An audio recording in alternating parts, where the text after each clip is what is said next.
নকৰবি মোৰ দৃষ্টিত মই এজন চূড়ান্ত অপৰাধী ইমান দুৰ্ধৰ্ষ অপৰাধী যে যিয়ে নিজৰ পত্নী নিজৰ গৰ্ভজাত সন্তানটোক মৃত্যুৰ পৰা ৰেহাই নিদিলে তেনে এজন অপৰাধী জীয়াই থকা কোনো অধিকাৰ নাই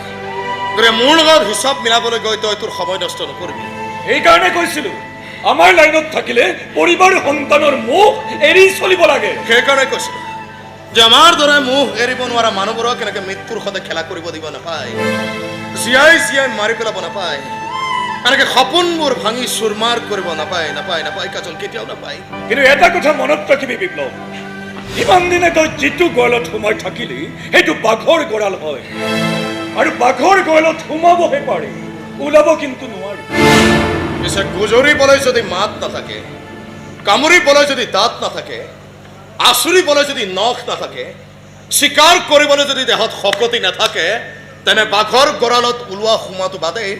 দৰকাৰ হ'লে তাত ক্ৰিকেটো খেলিব পাৰি